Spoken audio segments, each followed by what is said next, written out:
አንድ ህዝብ ብቁ ነው የሚባለው አዋቂ ነው የሚባለው በእንዲህ አይነት የፈተና ጊዜ እንዲህ አይነት የፖለቲካ አካሄድ ሲከተል ለምንድነው ማይስማማው? ለምንድነው ሰላም መፍጠር ያልቻለው ይሄ መንግስት የምትይው? ሰላም አይፈልግም።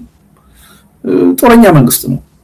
ሁሉንም አንበርክኬ በቁጥጥር ስር አድርጌ መግዛት አለብኝ ብሎ የሚያምን መንግስት ነው። ይሄ መንግስት ሰላም ሊያመጣ አይችልም። አሁን በኢትዮጵያ ተጨባጭ ሁኔታ ሁሉንም ክልል ካየሽ በደካማ ሁኔታም ቢሆን ገዢው ፓርቲ ነው የሚያስተዳድረው። ብቸኛ ደሴት በገዢው ፓርቲ የማያስተዳድራት ትግራይ ናት። ይሄ እንቅልፍ ይነሳዋል ጠቅላይ ሚኒስትሩ። እኔ ጠቅላይ ሚኒስትር በሆንኩበት ሀገር በእኔ ቁጥጥር ስር ያልዋለ ለኔ የማይገዛ እንዴት አንድ ክልል ይኖራል የሚለው ጥያቄ እንቅልፍ ነስቶት ነው የሚያደርገው። ስለዚህ ትግራይን ሳያንበረክክ እንቅልፍ መተኛት የሚችል ሰው አይደለም። ይሄን በቀኝም በግራም ያለው ማንም ሰው መገንዘብ አለበት። ይሄ ሰውዬ በስልጣን ላይ እስካለ ድረስ ማንም ሰላም ሊያገኝ አይችልም። ምክንያቱም የሰላም ጸር ነው። ያገዛዝ ስልቱ የተመሰረተው በጦረኝነት ላይ ነው፣ በኃይል ላይ ነው። ከዛ ውጪ ማሰብ የሚችል ማይንድ ሴት የለም። ስለዚህ ተፈጥሮ ነው በቃ ይሄ እና ይሄን መገንዘብ ያስፈልጋል። እና ምንድነው ትግራይን መጀመሪያ በአጭር ጊዜ በጦርነት አንበርክካለሁ ብሎ ሞከረ። ከዛ በሲጅ በከበባ ሞከረ። ከዛ ደግሞ አልሳካለት ሲል ደግሞ በሰላም ስምምነት ስም በትጥቅ ማስፈታት ለማዳከም ሞከረ። እሱም ሳይሳካለት ቀረ። ከዛ በኋላ ደግሞ ውስጣዊ አንድነትን በማሳጣት ሊደርሺፕ በማሳጣት እርስ በርሱ የትግራይ አመራር ልሂቅ እንዲከፋፈል በማድረግ ደግሞ ሞከረ። ከዛ ቀጥሎ ደግሞ ታጣቂ ኃይሎችን በራሱ ግዛት ውስጥ አሰማርቶ የራሱን ክልል በመውጋት ደግሞ ለማሸነፍ ሙከራ አደረገ። ይሄ አልተሳካለት። ይሄ ኃይል በምንም ተአምር ትግራይ በቁጥጥር ስር ውላለች የኔ ተገዢ ናት እስካላለ ድረስ እንቅልፍ ሊተኛ አይችልም። ስለዚህ የትግራይ ኃይሎች መገንዘብ ያለባቸው እና መፍትሄያቸውን ማስቀመጥ ያለባቸው ከዚህ አንፃር አሁን ይሄ ሰውዬ ጋር ተነጋግረሽ ምንም የምትፈጪው ችግር የለም። በቅንነት የሚፈታው ችግር የለም። ለዚህ ነው። ስለዚህ ይሄ ኃይል ወዶ ሳይሆን በህዝብ ትግል ተገዶ መንበርከክ አለበት ለሰላም። እንዲንበረከክ ደግሞ በተናጠል የሚሆን ትግል የለም። ህዝባዊ ትብብር ያስፈልጋል። የትግል ትብብር ያስፈልጋል። ይሄን ማወቅ ያስፈልጋል። ራስን ከመከፋፈል መቆጠብ ያስፈልጋል። አሁን የትግራይ ኃይሎች ታይቶ በማይታወቅ መጠን በሚያሳዝን ሁኔታ ነው አገዛዙ ውስጣቸው ገብቶ የከፋፈላቸው። ይሄ ትልቅ ድክመት ነው። አንደኛ ውስጣዊ ድክመት ነው። ይሄ ውስጣዊ ክፍፍልን መከላከል ያስፈልጋል። ሁለተኛ ከውስጣዊ ድክመትን መከፋፈልን በላይ ደግሞ የጎንዮሽ ጸብን ቅራኔን ማቆም ያስፈልጋል። ከጎረቤትሽ ከአፋር ከአማራ ከኦሮሚያ ጋር እየተጣላሽ አገዛዙን ማሸነፍ አይቻልም። የህዝቡ ትግል መተባበር አለበት። ስለዚህ እነዚህ ነገሮች ሁሉ ግምት ውስጥ መግባት አለባቸው። ስለዚህ በተናጠል የሚመጣ ለውጥ የለም። ይሄ ትግል የጋራ ትግል መሆን አለበት። ምክንያቱም ችግሩ የጋራ ነው። ሁላችንም የህልውና ፈተና ይገጠመን። ይሄ የህልውና ፈተና ደግሞ ያመጣብን አንድ ኃይል ነው። የብልጽግና አገዛዝ ነው። ጠቅላይ ሚኒስትሩ ናቸው። ስለዚህ የምንቀምረው መፍትሄ ከዚህ ጋር የሚጣጣምና የተቃኘ መሆን አለበት። አንዳንድ ጊዜ አሁን በዚህ ትግራይ ኃይሎች የሚያነሱትን ነገር ሳስብ ይገርመኛል። እዚህ እኛ መድረክ እንኳን ስጋብዛቸው የፕሪቶሪያውን ስምምነት ትጥሳላችሁ ተብለን እንከሰሳለን አንገኝ ብለው ነው ባለፈው የቀሩት። አሁንም ጋብዘናቸዋል። ይገኛሉ አይገኙም አላውቅም። እንዲህ አይነት አላስፈላጊ የሆነ ሁኔታ ውስጥ ነው ያሉት እና በእንዲህ አይነት መልኩ ይሄን አገዛዝ ማሸነፍ የሚቻል አይመስለኝም። ይሄን አገዛዝ ለማሸነፍ ማንነቱን አውቆ መጨረስ ያስፈልጋል። በዚህ አገዛዝ መፍትሄ ሊመጣ እንደማይችል በደም አሟጦ ተስፋ መቁረጥ ያስፈልጋል። ከዛ በኋላ ደግሞ ውስጣዊ አንድነትን መጠበቅ ያስፈልጋል። በውስጥ እየተነሱ ያሉ ቅራኔዎች ሁለተኛ፣ ሶስተኛ፣ አራተኛ ደረጃ የሚታዩ ናቸው። ውስጣዊ ቅራኔ ተባብሶ ያገዛዙ እጅ በርትቶ የትግራይ ኃይሎች ከተበታተኑ የትግራይ ህዝብ ሊደርሺፕ ካጣ ትግራይ ህልውና አይኖራትም። ይሄ መታወቅ አለበት። ከዛም በላይ ግን ከጎረቤት ጋር ከሌሎች በኢትዮጵያ ውስጥ ያሉ አገዛዙን ከሚታገሉ ኃይሎች ጋር የፖለቲካ ቅራኔን በውይይት በድርድር መፍታት ያስፈልጋል።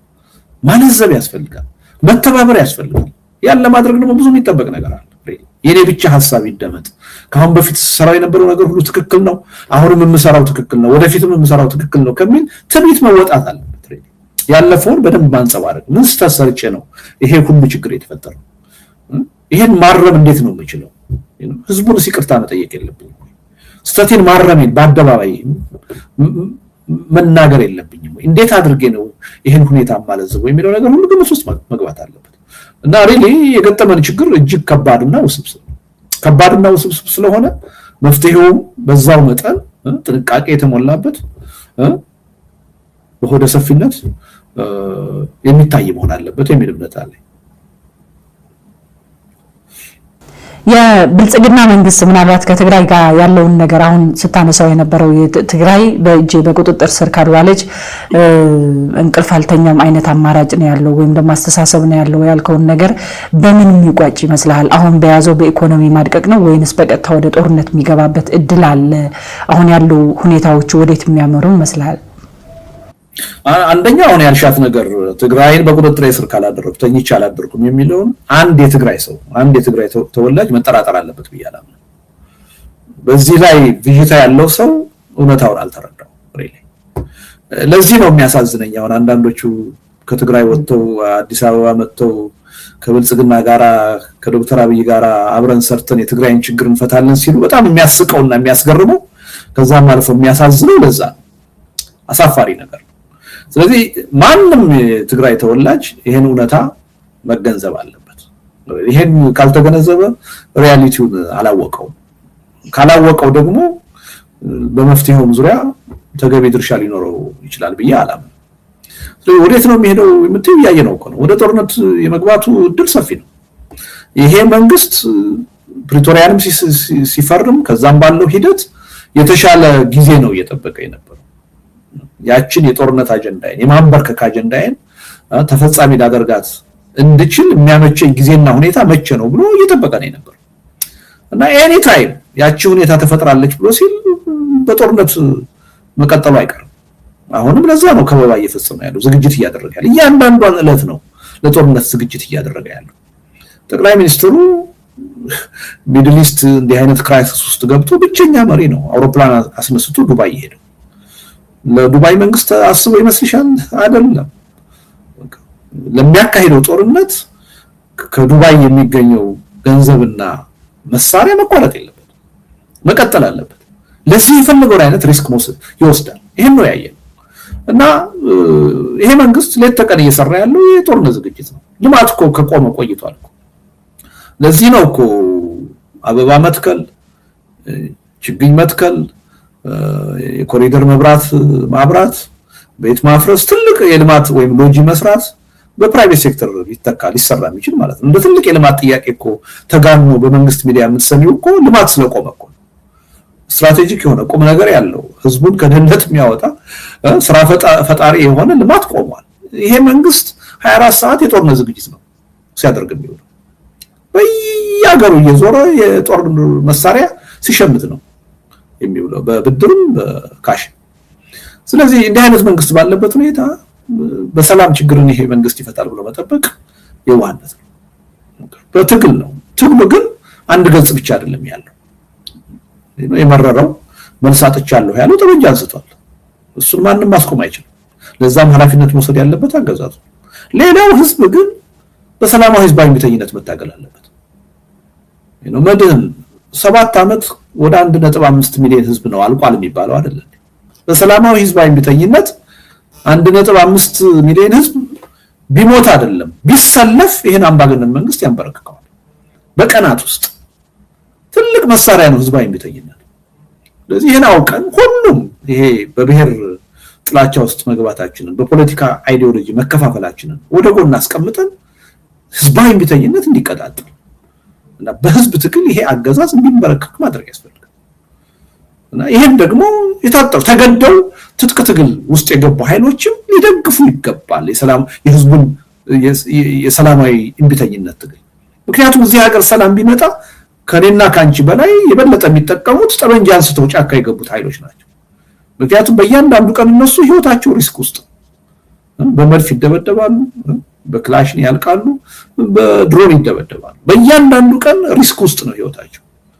እኔ አሁን በጦርነት የመሞት ሪስክ የለኝም። ስለዚህ ሰላም ቢመጣ ከኔ በላይ ተጠቃሚ የሚሆኑት ጠመንጃ አንስተው የሚዋጉት ወንድሞቼ እህቶቼ ናቸው። ስለዚህ ህዝቡ በሰላማዊ ትግል እንቅስቃሴ እንዲያደርግ የራሱን ድርሻ እንዲወጣ ነፃነትን ውጤትን ከታጠቁ ኃይሎች ብቻ ቁጭ ብሎ መጠበቅ እንደሌለበት አጀንዳውን ደግፈው መቆም አለበት። ደግፈው መቆም አለባቸው። እኛ ብቻ ታግለን ሞተን ለውጥ እንድናመጣና አጠብቅ የራስን ድርሻ ተወጣ ማለት አለባቸው። እኛ አሁን እየተንቀሳቀስን ያለነው በዚህ ዙሪያ ያለው ክፍተት እንዲሞላ የኢትዮጵያ ሕዝብ ከጦርነት መፍትሄ መጠበቁን አቁሞ ራሱ መስዋዕትነት እንዲከፍል እንዲታገል የዚህን አገዛዝ እድሜ እንዲያሳጥር ነው ጥረት እያደረግን ያለነው እና ትግሉን ፈርጀ ብዙ ሁኔታ ውስጥ እንደሆነ መገንዘብ ያስፈልጋል። ከሁሉም በላይ ግን በዚህ ትግል አሸናፊ ለመሆን የተሻለ ውጤት ለማምጣት ከተፈለገ አገዛዙን አውቆ መጨረስና በዚህ አገዛዝ ያለን ተስፋ አሟጦ መጨረስ ያስፈልጋል። በምንም ተአምር ከዚህ አገዛዝ የሚጠበቅ መፍትሄ የለም። እንደሱ ብዬ ነው ማለት። መልካም። በቅርቡ አንተም ሰምተው ይሆናል በተለያዩ የሶሻል ሚዲያዎችም ሲሰራጭ ነበር። በአሁኑ ወቅት ከአብይ አህመድ ጋር የተሰለፉ የትግራይ ተወላጆች በቅርቡ ሚዲያ ላይ ወጥተው በቅርቡ ወደ ትግራይ እንደሚገቡና ጦርነት ከተጀመረም በትንሽ ኪሳራና በአጭር ጊዜ እንደሚጠናቀቅ ሀሳባቸውን ሲሰጡ ነበርና ጦርነቱን ሲቀሰቅሱ ነበር። ከዚህ ጋር ተያይዞ ምናልባት በትግራይ ላይ ያለው መሬት ላይ ካለው ሀቅና እነሱ ከሚያነሱት ሀሳብ ጋር እንዴት ታየዋለህ? እነዚህ ሰዎች ምናልባት ትናንትና በትግራይ ሕዝብ ላይ ጄኖሳይድ አይፈጸምም ብሎ በአብይ አህመድ የተነሱ ወታደሮችም የፖለቲካ መሪዎችም ነበሩና አሁን እንደዚህ አይነት ሀሳባቸውና ግምገማቸውን እንዲቀይሩ ያደረጋቸው መሰረታዊ ነገር ትግራይ ላይ አለ ብለን ማስቀመጥስ እንችላለን ወይ? እነሱ ያነሱትስ ነገር አሁን ከመሬት ላይ ካለው ነገር አንጻር ስታየው ልክ ሊሆን ይችላል ወይ? ግምገማቸው ልክ ነው ወይ? በአጭር ጊዜ የሚጠናቀቅ ጦርነት ከተጀመረ በአጭር ጊዜ የሚጠናቀቅ ጦርነት ይኖራል ወይ? እኔ እውነቱን ለመናገር አሁን ካልሻቸው ሰዎች አንጻር ይሄ ጉዳይ የፖለቲካ አመለካከት ልዩነት ጉዳይ አይደለም። እኔ አንድ ሰው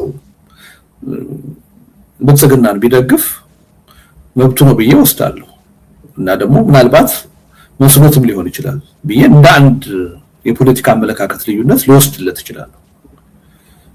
እነዚህ ኃይሎችን ግን አሁን አቶ ጌታቸው ረዳ የወሰደውን አቋም የፖለቲካ ልዩነት ነው ብዬ ወይም ደግሞ አንድ የፖለቲካ አመለካከት ነው ብዬ ልወስድ አልችልም።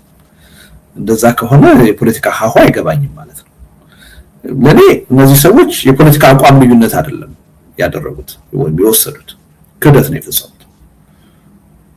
ይሄ ምናልባት በተወሰነ ደረጃ የትግራይን ሕዝብ አደናግረው ክፍፍል ለመፍጠር ሞክረው ነበር። ደግሞ በተወሰነ ደረጃም ተሳክቶላቸው ነበር። በሂደት ግን ህብረተሰቡ ቆም ብሎ ማሰብ በመጀመሩ ያ ሂደታቸው እየከሸፈ ነው የመጣው እና እኔ ወደፊትም ይሄን ያህል ሚና ይኖራቸዋል የሚል ግምት የለኝም። ለኔ እነሱ የፖለቲካ ሱሳይድ ፈጽመዋል። ከዚህ በኋላ በኢትዮጵያም በትግራይም ፖለቲካ እዚህ ግባ የሚባል ቦታና ድርሻ ይኖራቸዋል የሚል እምነት የለኝም እና ጉዳዩን እንደ አንድ የፖለቲካ አመለካከት ልዩነትም አላየውም። ምክንያቱም በትግራይ ላይ ጄኖሳይድ የፈጸመን ስርዓት ነው ያን ሁሉ በደል የፈጸመ ትግራይን በሻሻ አድርጊያታለሁ ብሎ ከተናገረ መሪ ጋራ የትግራይን ሴቶች እኮ ወንድ ነው የደፈራቸው ምን ታጋናላችሁ የኛ እኮ በሳንጃ ነው ወታደሮቻችን እንዲህ ብሎ የሚመጻደቅ አካል በትግራይ ሕዝብ ላይ የዘር ጭፍጨፋ እንዲካሄድ ጸጉረ ልውጥ ጁንታ ያለ ቅስቀሳ ያደረገ አካል ነው። አሁን ከዚህ አካል አንድ ሰው መፍትሄ ያገኛለሁ ብዬ ነው የተጠጋሁት ቢለኝ እና ይሄ አመለካከት ልዩነት ነው ቢለኝ እኔ ልቀበል አልችልም።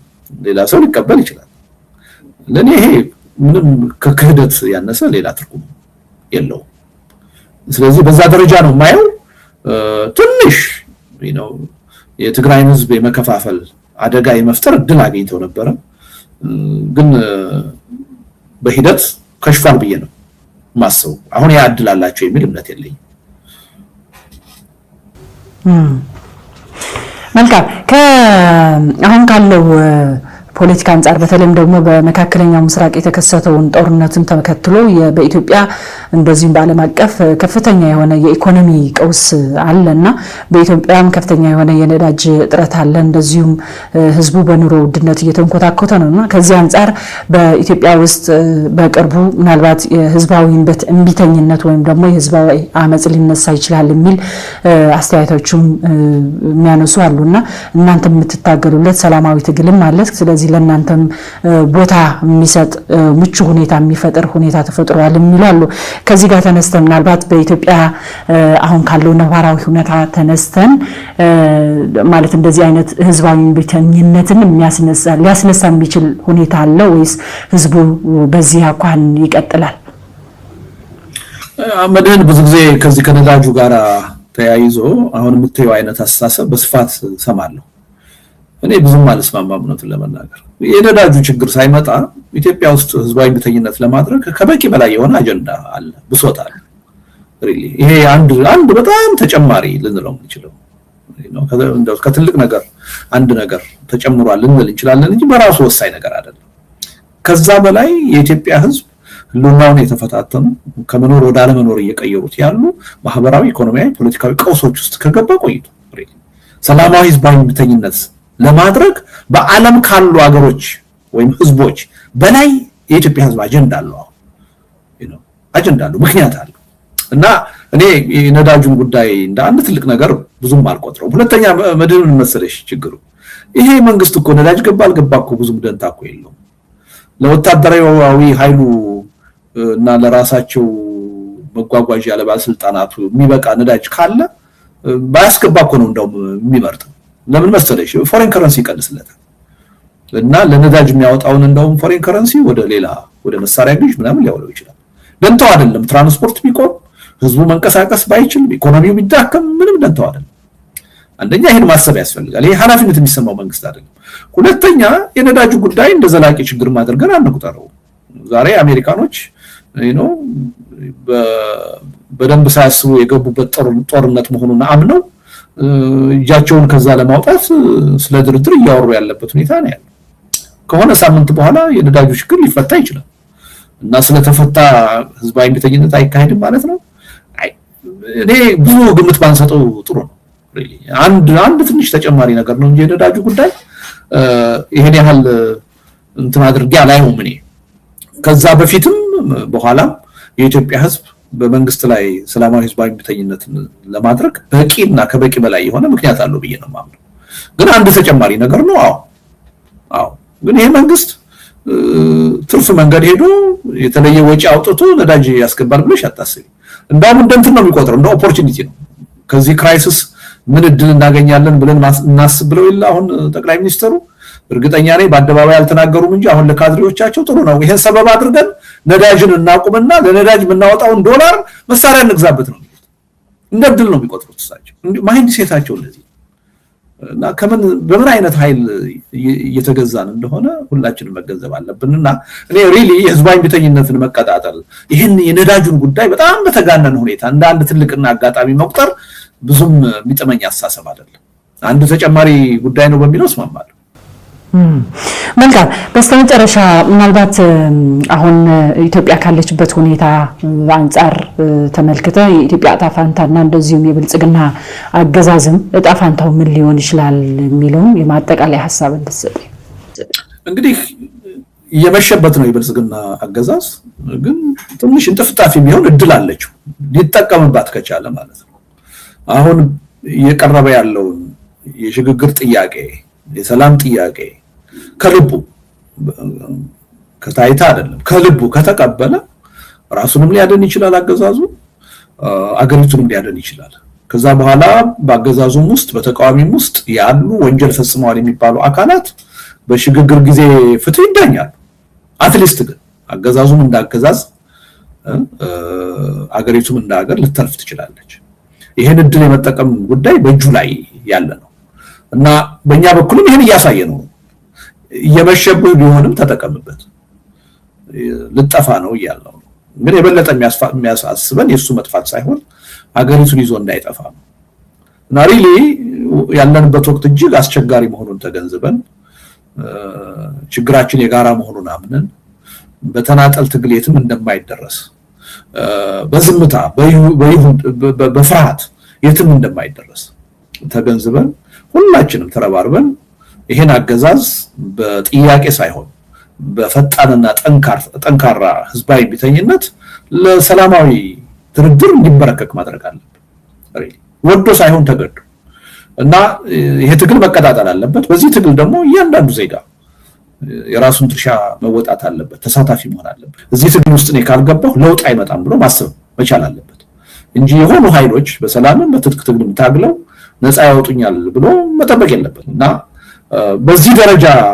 ካላሰብን ይሄ የመጣብን ያለው አደጋ ቀላል አይደለም ሁላችንም ይዞ የሚጠፋ ሊሆን ይችላል አሁን ያለው ጦርነት አልበቃ ብሎ እንደገና አሁን ድግስ እየተደገሰለት ያለው ጦርነት አንድ ጊዜ ከፈነዳ ማናችንም እርግጠኛ መሆን አንችልም ነገሮች በፍጹም ከቁጥጥራችን ውጪ ሊሆኑ ይችላሉ ስቴትለስ ወደሆነ ሁኔታ ልንገባ ይችላል ይሄን ታሳቢ አድርጎ የውስጥ አንድነትንም ከሌሎች አካባቢዎች ጋር ያለን የትግል ትብብርም ከዛ አንፃር ያዩ በወጉ ማድረግ የግድ ያስፈልጋል እና የሰላም ጥያቄን ሁሉም ደጋፊ መሆን አለበት ሰላማዊ ህዝባዊ ቢተኝነት እንዲካሄድ ሁሉም ደጋፊ መሆን አለበት ሁሉን አቀፍ የሆነ አግላይ ያልሆነ የሽግግር ሂደት እንዲመጣ ሁሉም የጋራ አጀንዳው አድርጎ መታገል አለበት እና ቀዳሚው ነገር ደግሞ ያገራሉና ነው ከዛ በመለስ ያሉ የአካባቢ ወሰን ጥያቄዎች የአይዲዮሎጂ ጥያቄ ምናምን ወደ ጎን መቀመጥ አለበት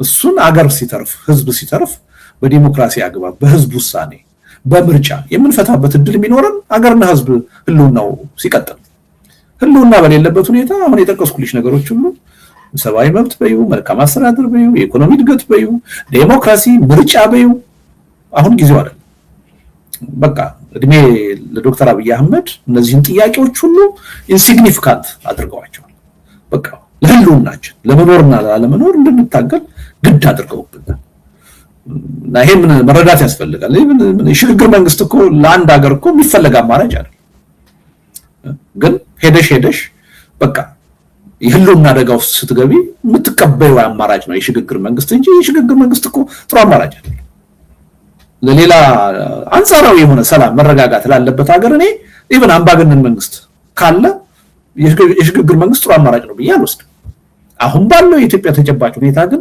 ከሽግግር መንግስት ያነሰ ሌላ መፍትሄ የለም ኢቭን የሽግግር መንግስት የጋራ አጀንዳ ዋና ጥያቄ አድርገን እንድንቀበል ያስገደደን ይሄ መንግስት ነው ምክንያቱም ከዲሞክራሲ ጥያቄ ከመልካም አስተዳደር ጥያቄ ከልማት ጥያቄ አውጥቶ ጥያቄያችንን የህልውና እንዲሆን አደረገ ይሄ ህልውና በምርጫ በመናምን የሚፈታ አይደለም የግድ በሽግግር ሂደት እንዲፈታ ነው እና የሽግግር ሂደትንም ለማራመድ የተገደድነው ያለ ምክንያት አይደለም እንደው በጣም ቤስት የሚባል አማራጭ ሆኖ አይደለም ቅድም እንዳልኩሽ አንጻራዊ ሰላም ያለበት አንጻራዊ የልማት ጥያቄ የሚመለስበት እና በአምባገነንም የሚገዛ መንግስት ቢሆን እኔ የሽግግር መንግስት ቀዳሚ ጥያቄ መሆን አለበት ብያለሁ አሁን ባለው የኢትዮጵያ ተጨባጭ ሁኔታ ግን ሌላ አማራጭ የለም ከሱ ባነሰ መንገድ ችግሩ ሊፈታ አይችልም ስለዚህ ኢትዮጵያውያን በእነዚህ ጥያቄዎች ላይ የጋራ መግባባት መፍጠር አለበት ያን ፈጥረን በጋራ መታገል አለበት ከዛ ውጪ እስካሁን በነበረው መንገድ ተበታትነን እርስ በርስ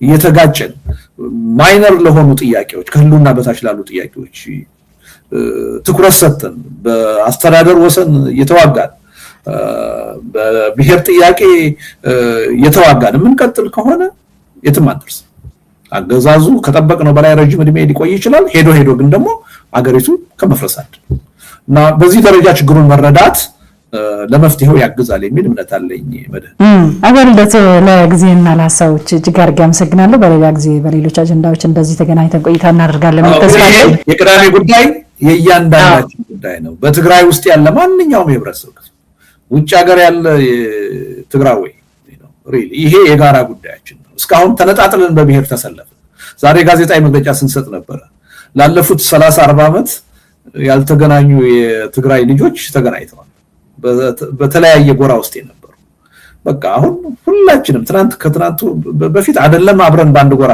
መታገል መተያየት መነጋገር ማንችል ሰዎች አሁን እየተሰባሰቡ ስለዚህ ከዚህ በኋላ በተናጠል እየተሰለፍን ዳገዛዙ መጥቀም የለብን አማራውም ኦሮሞም ትግራዩም የሶማሌ ተወላጁም አፋር ሁሉም የኢትዮጵያ ብሔረሰብ በሃይማኖት በብሔር በፖለቲካ አመለካከት ሳይከፋፈል ለጋራ ህልውናው በጋራ መቆም አለበት። ሌሎቹ ጥያቄዎች ሁሉ ይደርሳሉ። አንድ ህዝብ ብቁ ነው የሚባለው አዋቂ ነው የሚባለው በእንዲህ አይነት የፈተና ጊዜ እንዲህ አይነት የፖለቲካ አካሄድ ሲከተል የሚበልጥበትን ጥያቄ መዝኖ ማወቅ ሲችል ከልዩነት ይልቅ በጋራ ጉዳይ በህልውና ጉዳይ ላይ መስራት ሲችል እና ሪሊ ብቃታችንን የሚለካ ትልቅ የፖለቲካ ቻሌንጅ ነው ብዬ አምናለሁ። እና ኢትዮጵያ ህዝብ ይሄን መንግስት የሚቃወምና የሚያወግዝ መሆኑን ማሳየት እንፈልጋለን። ስለዚህ ጠቅላይ ሚኒስትሩ የሚደነግጥ ህሊና እንኳን ባይኖራቸው በዙሪያቸው ያለው መከላከያ ኃይልና ሰራዊቱ በዙሪያቸው ያለው የብልጽግና ፓርቲ በሚሊዮን የሚቆጠር ካድሬ እና ቢሮክራሲ እንዲደነግጥ እንፈልጋለን። ህዝባዊ ማዕበል እየመጣብኝ ነው፣ ህዝቡ እየተቃወመ ነው፣ ይሄ ሰውዬ ይዘው ሊጠፉ ነው። ስለዚህ እኔ ከዚህ ሰውዬ ጋራ ሳይሆን ከህዝቡ ትግል ጋራ መቆም አለብኝ ወደሚል ውሳኔ እንዲሄድ የሚያደርግ ግፊት የሚያሳድር ትዕይንተ ህዝብ እንዲሆን ነው የምንፈልገው። ሁለተኛው ይሄ ነው። ሶስተኛው ዓለም አቀፉ ህብረተሰብ ተወደደም ተጠላም የዚህን መንግስት ማንነት ቢያውቅም በተወሰነ ደረጃ እየደገፈው ነው። እርዳታ ይሰጠዋል፣ ብድር ይሰጠዋል። እንዳይሞትም እንዳይድንም እርዳታ ብድር እየሰጠ ይሄን አገዛዝ እያከረመው ነው። ይሄ የሆነው ለምንድነው? የተጠናከሩ የተባበሩ ተቃዋሚ ፓርቲዎች የሉ። እሱን ከመደገፉ ውጪ አማራጭ የለም። እና ይችን ሀገር ወደ በጎ አቅጣጫ ለማሸጋገር ኃላፊነት የሚሰማቸው ጠንካራ የፖለቲካ ኃይሎች የሉም ብሎ ስለሚያምን ነው ዓለም አቀፉ ህብረተሰብ። ስለዚህ ይሄ እንዳልሆነ የቅዳሜው ፕሮግራም እንዲያሳይ እንፈልጋለን።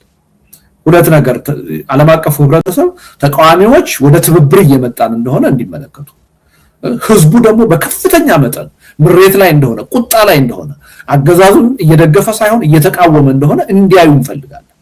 ከዛ ተነስተው የህዝቡን ትግል እንዲደግፉ በዚህ አምባገነን ላይ የራሳቸውን ጫና እንዲፈጥሩ እንፈልጋለን።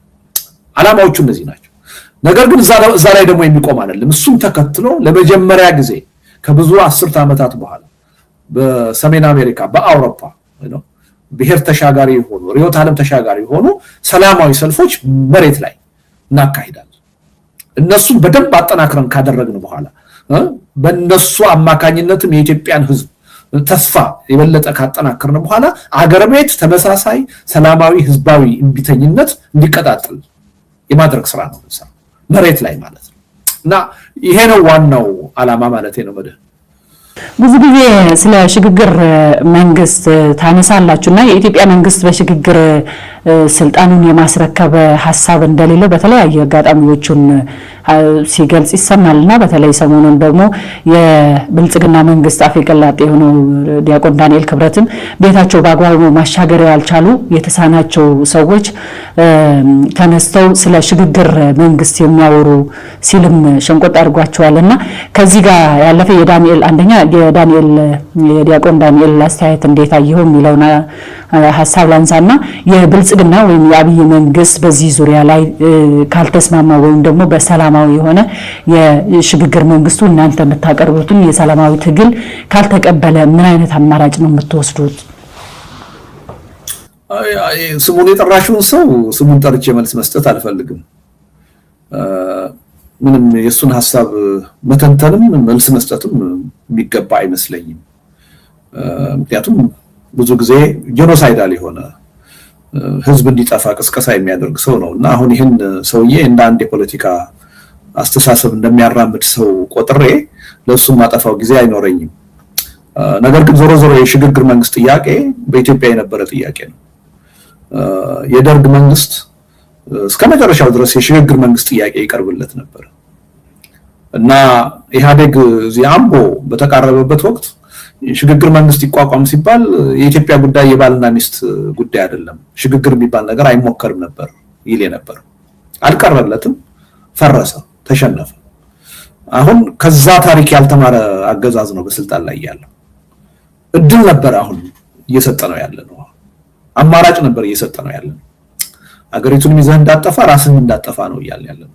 ግን አምባገነኖቹ ጊዜ ከነሱ በፊት ከነበረ አምባገነን መማር የሚችሉ አይደለም፣ ተመሳሳይ ታሪክ የሚደግሙ ናቸው። እና ይሄም አምባገነን መንግስት የደርግን ውድቀት እየደገመ ያለ መሆኑን የሚያሳይ ነው። ከዛ ውጪ ከሽግግር ውጪ ሌላ አማራጭ የለም። ብዙ የህብረተሰብ ክፍል እኮ ከሽግግር ውጪ ዶክተር አብይ ወይም ብልጽግና ያሻግሩናል ብሎ ተስፋ አድርጎ እኮ የማይጠበቅ ድጋፍ እኮ ሰጥቷቸው ነበር ከጫፍ ጫፍ። ኢትዮጵያ ውስጥ የመጣው ግን ሽግግር አይደለም፣ ቀውስ ነው የመጣው፣ ውድቀት ነው የመጣው፣ ውድቀት ነው የመጣው። ይሄ ቀውስ ደግሞ ከጊዜ ወደ ጊዜ መሻሻል እያሳየ አይደለም፣ የበለጠ እየተባባሰ ከአንድ ቅራኔ ወደ ሌላ ቅራኔ እየተሸጋገር ከመኖር ወደ አለመኖር ነው እየገባን ያለ ነው። እና በብልጽግና ዙሪያ ያሉ ሰዎች እንደዛ ማለታቸው የማይጠበቅ አይመስለኝም። ቁም ነገሩ እኛ እናምንበታለን ወይ ነው። መድህን ታስታውሽ ይሆናል ከ5 ዓመት በፊት የሽግግር መንግስት ጥያቄ በእኛ በኩል ስናነሳ፣ በተለይ እኔ ደጋግሜ ሳነሳ ብዙ የፖለቲካ ኃይሎች ይስቁ ነበር፣ አይደግፉም ነበር። ትንሽ ቆይቶ ኦልሞስት 2-3 ድርጅቶች ብቻ ነበር የሽግግር መንግስት ጥያቄን የምንደግፈው። አሁን በተቃዋሚነት ደረጃ ያለው ኦልሞስት ማለት ይቻላል ሁሉም ሊባል ይችላል የሚደግፈው አጀንዳ ሆኗል፣ የሚሊዮኖች አጀንዳ ሆኗል። ይሄ የአጀንዳውን ትክክለኝነት ህብረተሰቡ በሂደት እየተረዳው እየመጣ ነው። የኢትዮጵያ ችግር ከሽግግር ባነሰ ሌላ መፍትሄ እንደሌለው አሁን ግልጽ ሆኖ የመጣበት ሁኔታ ነው ያለው እና ይሄን ማለት ነው የምፈልገው። እና ይቅርታ እንኳንስ ቅድም ስሙን ለጠራሽው ሰው ለአለቃው ለዶክተር አብይ አህመድም መልስ መስጠት እኔ ካቆምኩ ብዙ ጊዜ ነው። ንግግራቸውንም በእውነት አላዳምጠውም እንዲህ ሚዲያ ላይ በአጋጣሚ ሲመጣ ነው። ምክንያቱም እነዚህ ሰዎች ምን አይነት ሰዎች እንደሆኑ ምን እንደሚያስቡ ሳይሆን እንዴት እንደሚያስቡም አውቀናቸው ጨርሰናል። አሁን እንዴት አድርገን እነዚህን ኃይሎች ታግለን እናሸንፍ ነው እንጂ ጥያቄው በእነሱ ንግግር ላይ የተንተራሱት ትንታኔ መስጠት ምንም ጥቅም ያለው አይመስለኝም። ነገር ግን አምባገነን ናቸው፣ በጥያቄ በጸጋ እንደማይቀበሉ እናውቃለን ይህን ጥያቄ።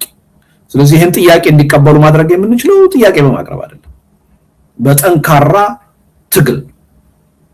በትጥቅ ትግል የሚያምሩ ኃይሎች የራሳቸውን ትግል እያደረጉ፣ ነገር ግን ከተማ ያለው የተማረው ህብረተሰብ በየቤቱ ያለው ቁጭ ብሎ ከሌሎች ነፃነትን መጠበቅ የለበትም፣ ውጤትን መጠበቅ የለበትም።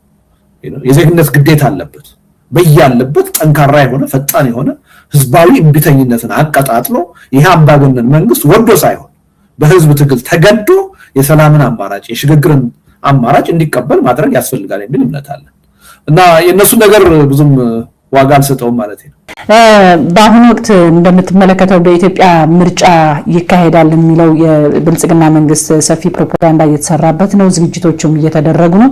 ኢትዮጵያ ትመርጣለች የሚሉ የምርጫ ቅስቀሳዎችም እየተደረጉ ነው እና ከዚህ ጋር ተያይዞ ምናልባት አሁን ኢትዮጵያ ያለችበት ሁኔታ አሁን ስትገልጸው እንደነበረ የትጥቅ ትግል አንስቶ በአማራ ክልል ጦርነት አለ፣ በትግራይ እና በኢትዮጵያ መካከል ያለውን ሁኔታ እንዳልከው ነው። የጦርነቱ ቃፍ ላይ ደርሷል። በኦሮሚያም እንደዚህ መረጋጋት የለም በብዙ የኢትዮጵያ ክፍልና ከዚህ ጋር ተያይዞ እንዴት ነው በዚህ ሰዓት ስለ ምርጫ የሚወራ? ምናልባት የተነሱት የተቃውሞ ጉዳዮችን በሰላማዊ መንገድ መፍታት አይቀድምም ወይ የሚል ጥያቄዎችን ይቀርባሉ። ግን እነዚህን ችላ ተብሎ ወደ ምርጫ ሊገባ ነው። የብልጽግና መንግስት ይህንን ምርጫ በዚህ ወቅት ለማድረግ ለምን ፈለገ? ምንስ ሊያሳካበት ነው? አሁን ያለበትና ከዚህ ቀደም የነበሩ የምርጫ ሂደቶቹ አሁን ባለው ወቅታዊ ሁኔታ በጣም ልዩነት አላቸውና ማለት በታሰበለት ጊዜና አኳኋንስ መሄድ ይችላል ወይ የሚለውን ነገር እስክናንሳ። ምርጫ አሁን በኢትዮጵያ የሚቻል ነገር ነው ወይ? ምርጫ አሁን እንግዲህ ተገብቶበታል፣ እየተካሄደ ነው። ግን የመጀመሪያ ምርጫ አይደለም። መድህን ካሁን በፊት እኮ 6 ምርጫ አካሂደናል። እነዛ 6 ምርጫዎች የኢትዮጵያን ችግር አልፈቱም፣ እንደማይፈቱም እንናገር ነበረ። ግን ምርጫን ሁል ጊዜ ያው በስልጣን ላይ ያሉ አምባገነኖች የቅቡልነት ማግኛ መሳሪያ አድርገው ስለሚጠቀሙበት ይህም መንግስት ይሄን ማድረጉ ይጠበቅ ነው። ምክንያቱም ምርጫ ካላደረገ ዓለም አቀፋዊ እውቅናም ህዝባዊ ተቀባይነትም ይኖረኛል ብሎ ስለማያምን የግድ በስልጣን እስከቀጠለ ድረስ ምርጫ ወቅቱን የጠበቀ ምርጫ ማካሄድ አለበት። እሱም ነው እያደረገ ያለው። ነገር ግን ጥያቄው ያለው አንደኛ ምርጫው ነፃና ፍትሃዊ ነው ወይ ነው? አይደለም። ሁለተኛ ይሄ ምርጫ የሀገራችንን የፖለቲካ ቀውስ ችግር የህልውና ፈተና ይፈታል ወይ ነው? አይፈታም። እና በነገራችን ላይ ነፃና ፍትሃዊ ምርጫ እንደማይሆን ከኛ በላይ ያገዛዙ ስላወቀ ምደባ እኮ እያካሄደ ነው። አልሰማሽ ይሆናል እንጂ አንዳንድ ወረዳዎች ላይ ራሱን እያወጣ ታማኝ የሚባሉትን ተቃዋሚዎች እየመደበ ነው። ነፃና ፍትሃዊ እንደማይሆን ያውቃል።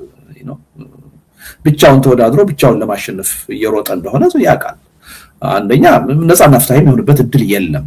ፖለቲካ ምህዳሩ ያን አይፈቅድም። ትግራይ የኢትዮጵያ አካል ነው አይደል? አሁን ባለው ሁኔታ ትግራይ ምርጫ አይካሄድም።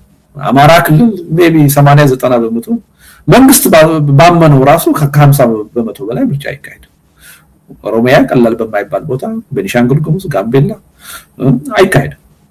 እና ይሄ ምንም ምርጫ ልትይው አትችልም። ግን መንግስት አምባገነን መንግስት ደግሞ ሁልጊዜ ይሄን ለማድረግ መፈለጉ የሚጠበቅ ነገር ነው። ግን ዋናው ነገር አንደኛ ነፃና ፍትሃዊ ምርጫ እንደሌለ የኢትዮጵያ ህዝብም ዓለም አቀፉ ህብረተሰብ ማወቅ አለበት። ሁለተኛ በምርጫ የሚፈታ ችግር ኢትዮጵያ አሁን የላትም። የኢትዮጵያ ህዝብ እኮ አሁን ያለው ጥያቄ የኢኮኖሚ እድገት፣ የዲሞክራሲ፣ የመልካም አስተዳደር፣ የሰብአዊ መብት እኮ አይደለም። እሱንማ እድሜ ለብልጽግና ፓርቲ ቅልጦት እኮ አድርጎታል። አሁን እንደ ህዝብና እንደ ሀገር የመቀጠልና ያለመቀጠል የህልውና ጥያቄ ነው ያለን። ስለዚህ ምርጫ የሚፈታው ችግር የለም። እና ምርጫ እኮ ዲሞክራሲያዊ የሆነ አንጻራዊ ሰላም ሲኖር ነው፣ ተቋማት ሲኖሩ ነው፣ የተረጋጋ ሁኔታ ሲኖሩ ነው ሰው በነፃ ህሊና ወጥቶ ሊመርጥ የሚችለው። ይሄ ከአንድ ቦታ ወደ ሌላ ቦታ መንቀሳቀስ በማይችልበት ምርጫ ጣቢያዎች በታንክ እና በመድፍ እየተጠበቁ ሊካሄድ ነው። ይሄ ያው ቀልድ ነው። ግን ቅድም እንዳልኩሽ አምባገነኖች ጊዜ ከውድቀታቸው የሚማሩ አይደሉም። በዓለም ላይ ያሉት አምባገነኖች በአብዛኛው ምርጫ ያካሂዳሉ። አንዳንዶች ናቸው እውነቱን ነግረው ምርጫ ያስፈልገን ይሉት እንደነ ፕሬዚዳንት ኢሳያስ አይነቶቹ እንጂ አብዛኛው በዓለም ላይ ያለ አምባገነን ወቅቱን የጠበቀ ምርጫ ያካሂዳል። ያ ምርጫ ግን ነፃና ፍትሃዊ መሆን እድል የለውም። የሀገሩን ችግር የመፍታት እድል የለውም። አምስተኛው ምርጫ ኢትዮጵያ ውስጥ ሲካሄድ እኮ በስልጣን ላይ የነበረው ኢህአዴግ 100% ነው ምርጫ አሸንፊያለሁ ያለው። ግን አመጾች ሲቀጣጠሉ 6 ወር አልቆየም። የኦሮሚያ ወጣቶች፣ የአማራ ወጣቶች በቄሮነት በፋኖነት ተደራጅተው አመጽ ነው ያስነሱት። ያ መንግስት ችግር ውስጥ እንዲገባና ዶክተር አብይ ወደ ስልጣን እንዲመጡ ያደረገው እኮ ያ የአመጽ እንቅስቃሴ ነው። ያ የአመጽ እንቅስቃሴ ምርጫ ተካሂዶ አገዛዙ 100% አሸነፈው ካለ 6 ወር ባልሞላ ጊዜ የተቀጣጠለ ነው። እና ምርጫ መፍትሄ እንደማይሆን አይተናል።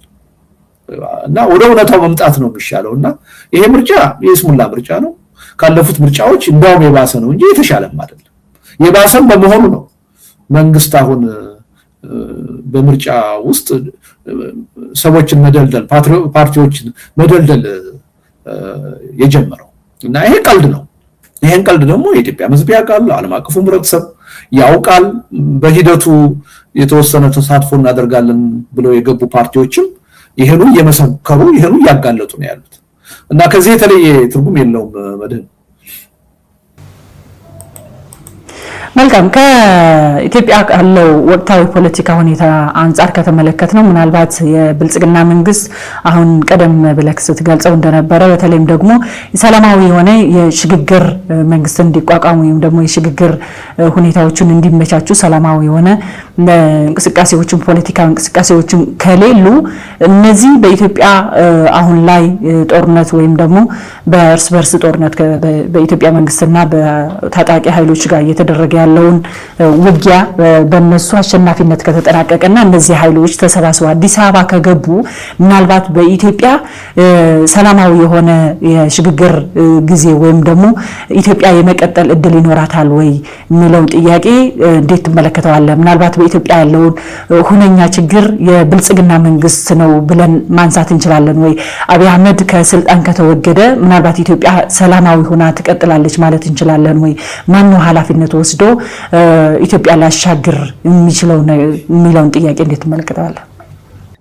በጣም መሰረታዊ ጥያቄ ነው ያነሳሽው። በብዙ ዜጎች አይምሮ በዓለም አቀፉ ህብረተሰብ ውስጥም ያለው አንዱ ስጋት ይሄ ነው። ይሄን መንግስት በማስወገድ ረገድ አሁን ተቃዋሚዎቹ የውስጥ ተቃዋሚዎች ማለት ነው አገር ቤት ያሉ የታጠቁ ኃይሎች አሁን እያሉት እንዳለው ወደ ትብብር ከሄዱ መንግስትን መጣር የሚያቅታቸው አይመስለኝም። በጣም ሰፊ ድል ነው የሚኖራቸው። ምክንያቱም ይሄ መንግስት ከዚህ በኋላ መዋጋት የሚችል መንግስት አይደለም። በተናጠል ኦላን ማሸነፍ የቻለ መንግስት አይደለም። ቲዲኤፍን ማሸነፍ የቻለ መንግስት አይደለም። ፋኖን ማሸነፍ የቻለ መንግስት አይደለም። አሁን የሀገር ውስጥ ተቃዋሚዎች እንደውም ከውጭ ኃይሎች ጋር ተባብረው ይሄን መንግስት የሚዋጉት ከሆነ ይሄ መንግስት ለወራትም የመቀጠል እድል የለውም። ስለዚህ መንግስትን ከስልጣን የማውረዱ ጉዳይ ብዙም አሳሳቢ ጉዳይ አይመስለኝም። የሚቻል ነው የሚመስለኝ። የዛ አይነት ሁኔታም አፍጥጦ እየመጣ ይመስለኛል። ትልቁ ጥያቄ ያለው ግን እነዚህ የታጠቁ ኃይሎች ይሄን መንግስት አስወግደው ኢትዮጵያን ማስቀጠል ይችላሉ ወይ? እውነተኛ የሆነ ዲሞክራሲያዊ የሆነ ስርዓት ማምጣት ይችላሉ ወይ የሚለው ትልቅ ጥያቄ ያለበት ነው። ምክንያቱም አሁን እየተባበሩ ያሉት የጋራ የሚሉት ጠላት ስላላቸው ነው። ይሄ መንግስት ሁሉንም በተራም በጋራም እየወጋ አንበረከካቸዋለሁ እያለ የግድ እንዲተባበሩ አድርጓቸዋል እና በውስጣቸው ያለውን ልዩነት ለጊዜው ወደ ጎን እንዲያደርጉት አድርጓቸዋል እና ይሄ ሁኔታ ነገ ከነገ ወዲያ የታጠቁት ኃይሎች ብቻቸውን 4 ኪሎ ቢገቡ ሰላማዊ ሁኔታ ሊፈጠር ይችላል ወይ? አስተማማኝ ማለት ነው ኢትዮጵያን ወደ በጎ አቅጣጫ ያሸጋግራሉ የሚለው እርግጠኛ መሆን አይቻልም። በጣም ከባድ ጥያቄ ነው። ስለዚህ ምንድነው ከወዲሁ ዝግጅት መደረግ አለበት። ነገ ከነገ ወዲያ የሚመጣው መንግስት ሁሉን አቀፍ መሆን አለበት። በሰላምም የታገሉ በመሳሪያም የታገሉ በሲቪክ እንቅስቃሴ ውስጥ ያሉ ኃይሎች ሊሳተፉበት የሚችል ሰፊ ማህበራዊ መሰረት ያለው አካል መሆን አለበት። አንድ ኃይል ብቻውን አሸናፊ ሆኖ ሌላውን ተሸናፊ አድርጎ መቀጠል የትም ሊያደርስ አይችልም። ምናልባትም ደግሞ ይሄ መንግስት ሲወገድ ሪስክም ሊኖር ይችላል። አገሪቱ የምትበተንበትም ሁኔታ ሊኖር ይችላል። ስለዚህ ይሄን ተጨንቆ ማሰብ በዚህ ዙሪያ መመካከር ያስፈልጋል። እኛም አንዱ አሁን በሽግግር ሂደት ላይ ትኩረት ሰጥተን እየሰራን ያለነው ያለ ምክንያት አይደለም። የሽግግርን ጉዳይ መንግስት ከወደቀ በኋላ መንግስት ከመውደቁ በፊት ነው ማሰብ ያለብን፣ ከወደቀ በኋላ አይደለም። ይሄ መንግስት ይወደቅና የመጣው ይምጣ የሚለው አመለካከት ከዚህ ቀደም ለምን እንደዳረገን እናውቃለን። ስለዚህ ሪሊ የፖለቲካ ኃይሎች የታጠቁም ያልታጠቁ ይሄን መንግስት ስንጥለው እንዴት ነው የምንተካው፣ ምን አይነት ሽግግር ነው የምናቋቁመው የሚለውን አጀንዳ ዛሬውኑ ትኩረት ሰጥተው መነጋገር አለባቸው። መነጋገር ብቻ አይደለም፣ ወደ አንድ መግባባት መምጣት አለባቸው እና ኢትዮጵያን በእርግጠኝነት ከዚህ አገዛዝ ማግስት ወዴት አቅጣጫ ይዘዋት እንደሚሄዱ በትክክል ለህዝቡም ለዓለም አቀፉ ህብረተሰብ ማሳየት አለባቸው የሚል እምነት አለኝ እና የኛም አሁን ስብስብ አንዱ ጥረት በዚህ የሽግግር ጥያቄ የራሱን መነሻ ሐሳብ እያቀረበ ሊወያዩበት እንዲችሉ ማገዝ ነው እና ይሄ አሳሳቢ ጥያቄ ነውና ሁሉም ሊያስብበት ሊጨነቅበት ይገባል። ግን በነገሮች ላይ ዞሮ የኢትዮጵያ ህልውና አደጋ ውስጥ የመውደቅ ጉዳይ ዶክተር አብይ አህመድ በስልጣን ላይ እስካሉ ድረስ ከዛ የተለየ እድል የለው እና የእሳቸው በስልጣን መውረድ መሰረታዊ የሆነ ለውጥ ያመጣል ብለን እርግጠኛ ባንሆንም ቢያንስ ግን እድል ይፈጥራል ብለን መናገር እንችላለን። ትልቅ እንቅፋት የሆኑት እሳቸው ናቸው ለኢትዮጵያ ብሔራዊ ደህንነት። አሁን በቁጥር 1 አደጋው በስልጣን ላይ ያሉት ዶክተር አብይ አህመድ ናቸው እና የእሳቸው ገረል ማለት የእሳቸው ከስልጣን መወገድ ሪሊ አዳዲስ የለውጥ እድሎችን ሊፈጥር ይችላል፣ የምንድንበትን እድል ሊፈጥር ይችላል። እሳቸው በስልጣን ላይ እስካሉ ድረስ ግን ምንም የኢትዮጵያ ጣፈንታ በጊዜ የሂደት ጉዳይ ካልሆነ በስተቀር ከመኖር ወደ አለመኖር ነው የሚቀየረው። እሳቸው በስልጣን ላይ እስካሉ ድረስ የሚያስቀሩት ምንም አይነት አደጋ የለም እና አንዳንድ ጊዜ እሳቸው ከሌሉ አገሪቷ አትኖርም፣ ከእሳቸው የተሻለ ማን ይመጣል የሚል አንዳንድ ጥያቄ የሚያነሱ የህብረተሰብ ክፍሎች እንዳሉ አውቃለሁ። እሱ ስህተት ነው። በኢትዮጵያ ተጨባጭ ሁኔታ ከዶክተር አብይ አህመድ የማይሻል ሰው እንኳንስ በተቃዋሚው ጎራ በራሱ በብልጽግና ፓርቲ ውስጥ አለ ብያለሁ።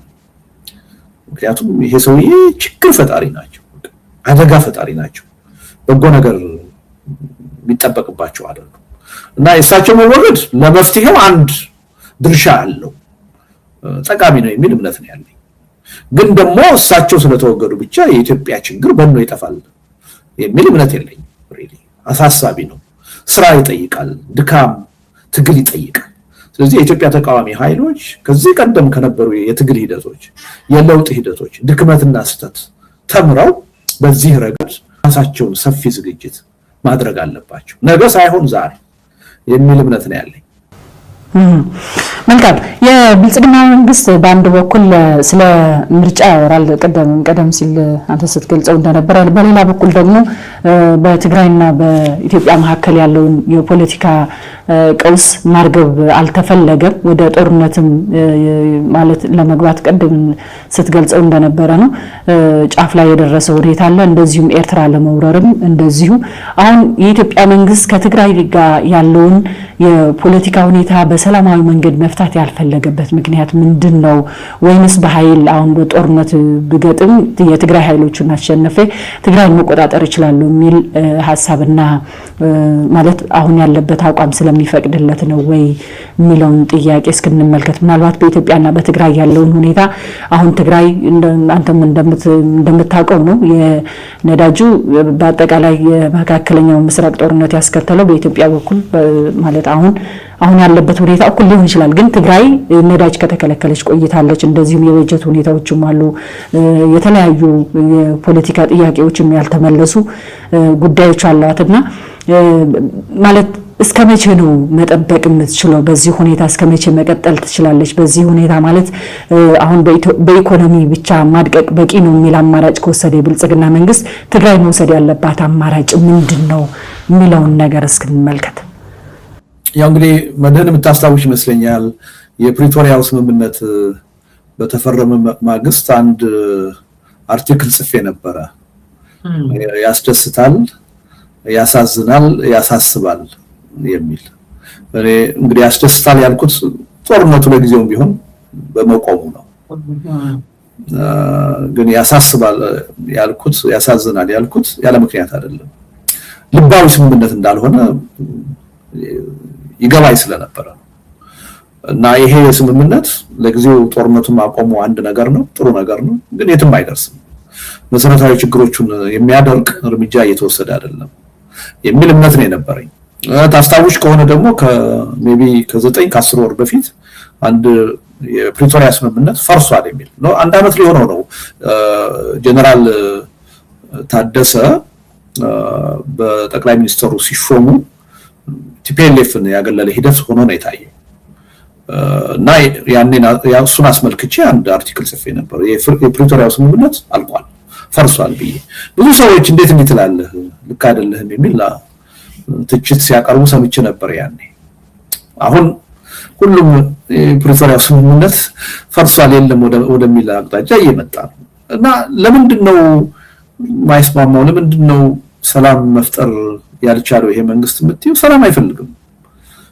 ጦረኛ መንግስት ነው ሁሉንም አንበርክኬ በቁጥጥር ስር አድርጌ መግዛት አለብኝ ብሎ የሚያምን መንግስት ነው ይሄ መንግስት ሰላም ሊያመጣ አይችልም አሁን በኢትዮጵያ ተጨባጭ ሁኔታ ሁሉንም ክልል ካየሽ በደካማ ሁኔታም ቢሆን ገዢው ፓርቲ ነው የሚያስተዳድረው ብቸኛ ደሴት በገዢው ፓርቲ የማያስተዳድራት ትግራይ ናት ይሄ እንቅልፍ ይነሳዋል ጠቅላይ ሚኒስትሩ እኔ ጠቅላይ ሚኒስትር በሆንኩበት ሀገር በኔ ቁጥጥር ስር ያልዋለ ለኔ የማይገዛ እንዴት አንድ ክልል ይኖራል የሚለው ጥያቄ እንቅልፍ ነስቶት ነው የሚያደርገው ስለዚህ ትግራይን ሳያንበረክክ እንቅልፍ መተኛት የሚችል ሰው አይደለም ይሄን በቀኝም በግራም ያለው ማንንም ሰው መገንዘብ አለበት ይሄ ሰውዬ በስልጣን ላይ እስካለ ድረስ ማንንም ሰላም ሊያገኝ አይችልም ምክንያቱም የሰላም ጸር ነው ያገዛዝ ስልቱ የተመሰረተው በጦረኝነት ላይ ነው በኃይል ላይ ነው ከዛ ውጪ ማሰብ የሚችል ማይንድ ሴት የለም ስለዚህ ተፈጥሮ ነው በቃ ይሄ እና ይሄን መገንዘብ ያስፈልጋል እና ምንድነው ትግራይን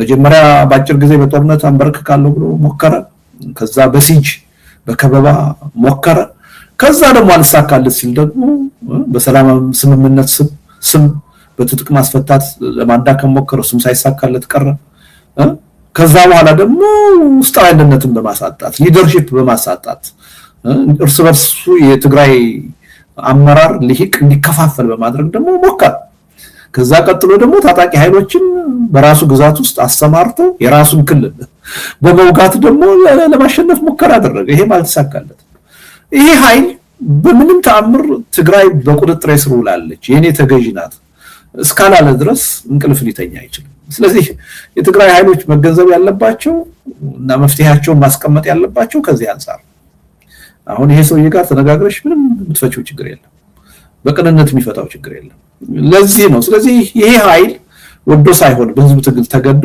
መንበርከክ አለበት ለሰላም። እንዲንበረከክ ደግሞ በተናጠል የሚሆን ትግል የለም። ህዝባዊ ትብብር ያስፈልጋል፣ የትግል ትብብር ያስፈልጋል። ይሄን ማወቅ ያስፈልጋል። ራስን ከመከፋፈል መቆጠብ ያስፈልጋል። አሁን የትግራይ ኃይሎች ታይቶ በማይታወቅ መጠን በሚያሳዝን ሁኔታ ነው አገዛዙ ውስጣቸው ገብቶ የከፋፈላቸው። ይሄ ትልቅ ድክመት ነው። አንደኛ ውስጣዊ ድክመት ነው። ይሄ ውስጣዊ ክፍፍልን መከላከል ያስፈልጋል። ሁለተኛ ከውስጣዊ ድክመትን መከፋፈልን በላይ ደግሞ የጎንዮሽ ጸብን፣ ቅራኔን ማቆም ያስፈልጋል። ከጎረቤትሽ ከአፋር፣ ከአማራ፣ ከኦሮሚያ ጋር እየተጣላሽ አገዛዙን ማሸነፍ አይቻልም። የህዝቡ ትግል መተባበር አለበት። ስለዚህ እነዚህ ነገሮች ሁሉ ግምት ውስጥ መግባት አለባቸው። ስለዚህ በተናጠል የሚመጣ ለውጥ የለም። ይሄ ትግል የጋራ ትግል መሆን አለበት። ምክንያቱም ችግሩ የጋራ ነው። ሁላችንም የህልውና ፈተና የገጠመን። ይሄን የህልውና ፈተና ደግሞ ያመጣብን አንድ ኃይል ነው፣ የብልጽግና አገዛዝ ነው፣ ጠቅላይ ሚኒስትሩ ናቸው። ስለዚህ የምንቀምረው መፍትሄ ከዚህ ጋር የሚጣጣምና የተቃኘ መሆን አለበት። አንዳንድ ጊዜ አሁን በዚህ ትግራይ ኃይሎች የሚያነሱትን ነገር ሳስብ ይገርመኛል። እዚህ እኛ መድረክ እንኳን ስጋብዛቸው የፕሪቶሪያውን ስምምነት ትጥሳላችሁ ተብለን እንከሰሳለን አንገኝ ብለው ነው ባለፈው የቀሩት። አሁንም ጋብዘናቸዋል፣ ይገኛሉ አይገኙም አላውቅም። እንዲህ አይነት አላስፈላጊ የሆነ ሁኔታ ውስጥ ነው ያሉት እና በእንዲህ አይነት መልኩ ይሄን አገዛዝ ማሸነፍ የሚቻል አይመስለኝም። ይሄን አገዛዝ ለማሸነፍ ማንነቱን አውቆ መጨረስ ያስፈልጋል። በዚህ አገዛዝ መፍትሄ ሊመጣ እንደማይችል በደም አሟጦ ተስፋ መቁረጥ ያስፈልጋል። ከዛ በኋላ ደግሞ ውስጣዊ አንድነትን መጠበቅ ያስፈልጋል። በውስጥ እየተነሱ ያሉ ቅራኔዎች ሁለተኛ፣ ሶስተኛ፣ አራተኛ ደረጃ የሚታዩ ናቸው። ውስጣዊ ቅራኔ ተባብሶ ያገዛዙ እጅ በርትቶ የትግራይ ኃይሎች ከተበታተኑ የትግራይ ህዝብ ሊደርሺፕ ካጣ ትግራይ ህልውና አይኖራትም። ይሄ መታወቅ አለበት። ከዛም በላይ ግን ከጎረቤት ጋር ከሌሎች በኢትዮጵያ ውስጥ ያሉ አገዛዙን ከሚታገሉ ኃይሎች ጋር የፖለቲካ ቅራኔን በውይይት በድርድር መፍታት ያስፈልጋል። ማለዘብ ያስፈልጋል። መተባበር ያስፈልጋል። ያን ለማድረግ ደግሞ ብዙ የሚጠበቅ ነገር አለ። የኔ ብቻ ሐሳብ ይደመጥ፣ ከአሁን በፊት ሰራው የነበረው ነገር ሁሉ ትክክል ነው፣ አሁንም የምሰራው ትክክል ነው፣ ወደፊትም የምሰራው ትክክል ነው ከሚል ትዕቢት መወጣት አለበት። ያለፈውን በደንብ ማንጸባረቅ፣ ምን ስተሰርቼ ነው ይሄ ሁሉ ችግር የተፈጠረው? ይሄን ማረም እንዴት ነው የምችለው? ህዝቡን ይቅርታ መጠየቅ የለብኝም? ስተቴን ማረሜን በአደባባይ መናገር የለብኝም? እንዴት አድርጌ ነው ይሄን ሁኔታ ማለዘው የሚለው ነገር ሁሉ ግምት ውስጥ መግባት አለበት። እና ሪሊ የገጠመን ችግር እጅግ ከባድና ውስብስብ ስለሆነ መፍትሄውም በዛው መጠን ጥንቃቄ የተሞላበት በሆደ ሰፊነት የሚታይ መሆን አለበት የሚል እምነት አለኝ። የብልጽግና መንግስት ምናልባት ከትግራይ ጋር ያለውን ነገር አሁን ስታነሳው የነበረው ትግራይ በቁጥጥር ስር ካልዋለች እንቅልፍ አልተኛም አይነት አማራጭ ነው ያለው ወይም ደግሞ አስተሳሰብ ነው ያለው ያልከውን ነገር በምን የሚቋጭ ይመስልሃል? አሁን በያዘው በኢኮኖሚ ማድቀቅ ነው ወይንስ በቀጥታ ወደ ጦርነት የሚገባበት እድል አለ? አሁን ያለው ሁኔታዎች ወዴት የሚያመሩ ይመስልሃል? አንደኛ አሁን ያልሻት ነገር ትግራይን በቁጥጥር ስር ካላደረኩ ተኝቼ አላደርኩም የሚለውን አንድ የትግራይ ተወላጅ መጠራጠር አለበት ብያለሁ። በዚህ ላይ ብዥታ ያለው ሰው እውነታውን አልተረዳው። ለዚህ ነው የሚያሳዝነኝ። አሁን አንዳንዶቹ ከትግራይ ወጥተው አዲስ አበባ መጥተው ከብልጽግና ጋራ ከዶክተር አብይ ጋራ አብረን ሰርተን የትግራይን ችግር እንፈታለን ሲሉ በጣም የሚያስቀውና የሚያስገርመው ከዛም አልፎ የሚያሳዝነው ለዛ አሳፋሪ ነገር። ስለዚህ ማንም የትግራይ ተወላጅ ይሄን እውነታ መገንዘብ አለበት። ይሄን ካልተገነዘበ ሪያሊቲውን አላወቀው፣ ካላወቀው ደግሞ በመፍትሄውም ዙሪያ ተገቢ ድርሻ ሊኖረው ይችላል ብዬ አላምንም። ስለዚህ ወዴት ነው የሚሄደው የምትይው ያየነው እኮ ነው። ወደ ጦርነት የመግባቱ እድል ሰፊ ነው። ይሄ መንግስት ፕሪቶሪያንም ሲፈርም ከዛም ባለው ሂደት የተሻለ ጊዜ ነው እየጠበቀ የነበረው። ያችን የጦርነት አጀንዳዬን የማንበርከክ አጀንዳዬን ተፈጻሚ ላደርጋት እንድችል የሚያመቸኝ ጊዜና ሁኔታ መቼ ነው ብሎ እየጠበቀ ነው የነበረው እና ኤኒ ታይም ያቺ ሁኔታ ተፈጥራለች ብሎ ሲል በጦርነት መቀጠሉ አይቀርም። አሁንም ለዛ ነው ከበባ እየፈጸመ ያለው፣ ዝግጅት እያደረገ ያለው። እያንዳንዷን ዕለት ነው ለጦርነት ዝግጅት እያደረገ ያለው። ጠቅላይ ሚኒስትሩ ሚድል ኢስት እንዲህ አይነት ክራይሲስ ውስጥ ገብቶ ብቸኛ መሪ ነው። አውሮፕላን አስነስቶ ዱባይ ይሄዳል። ለዱባይ መንግስት አስበው ይመስልሻል? አይደለም። ለሚያካሂደው ጦርነት ከዱባይ የሚገኘው ገንዘብና መሳሪያ መቋረጥ የለበት፣ መቀጠል አለበት። ለዚህ የፈለገው አይነት ሪስክ ይወስዳል። ይሄን ነው ያየነው። እና ይሄ መንግስት ሌት ተቀን እየሰራ ያለው የጦርነት ዝግጅት ነው። ልማት እኮ ከቆመ ቆይቷል እኮ። ለዚህ ነው እኮ አበባ መትከል፣ ችግኝ መትከል፣ የኮሪደር መብራት ማብራት፣ ቤት ማፍረስ፣ ትልቅ የልማት ወይም ሎጂ መስራት በፕራይቬት ሴክተር ሊሰራ የሚችል ማለት ነው። እንደ ትልቅ የልማት ጥያቄ እኮ ተጋኖ በመንግስት ሚዲያ የምትሰሚው እኮ ልማት ስለቆመ እኮ። ስትራቴጂክ የሆነ ቁም ነገር ያለው ህዝቡን ከድህነት የሚያወጣ ስራ ፈጣሪ የሆነ ልማት ቆሟል። ይሄ መንግስት 24 ሰዓት የጦርነት ዝግጅት ነው ሲያደርግ የሚውለው። በየሀገሩ እየዞረ የጦር መሳሪያ ሲሸምት ነው የሚውለው፣ በብድርም በካሽ። ስለዚህ እንዲህ አይነት መንግስት ባለበት ሁኔታ በሰላም ችግርን ይሄ መንግስት ይፈታል ብሎ መጠበቅ የዋህነት ነው። በትግል ነው። ትግሉ ግን አንድ ገጽ ብቻ አይደለም ያለው። የመረረው መልሳጥቻለሁ ያለው ጠመንጃ አንስቷል። እሱን ማንም ማስቆም አይችልም። ለዛም ኃላፊነት መውሰድ ያለበት አገዛዙ። ሌላው ህዝብ ግን በሰላማዊ ህዝባዊ እምቢተኝነት መታገል አለበት። መድህን 7 ዓመት ወደ 1.5 ሚሊዮን ህዝብ ነው አልቋል የሚባለው አይደለም። በሰላማዊ ህዝባዊ እምቢተኝነት 1.5 ሚሊዮን ህዝብ ቢሞት አይደለም ቢሰለፍ ይሄን አምባገነን መንግስት ያንበረክከዋል። በቀናት ውስጥ ትልቅ መሳሪያ ነው ህዝባዊ እምቢተኝነት።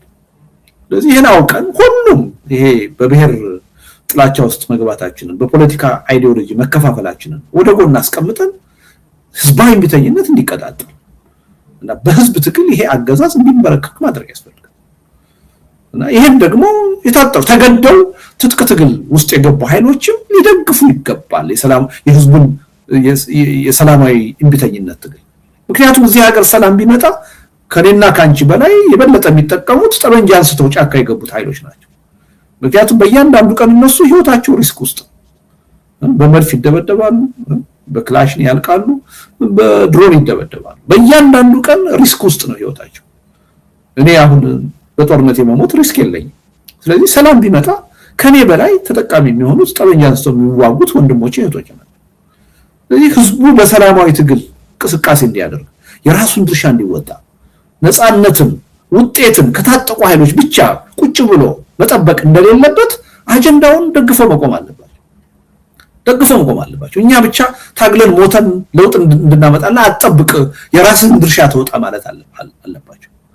እኛ አሁን እየተንቀሳቀስን ያለነው በዚህ ዙሪያ ያለው ክፍተት እንዲሞላ፣ የኢትዮጵያ ህዝብ ከጦርነት መፍትሄ መጠበቁን አቁሞ ራሱ መስዋዕትነት እንዲከፍል እንዲታገል፣ የዚህን አገዛዝ እድሜ እንዲያሳጥር ነው ጥረት እያደረግን ያለነው።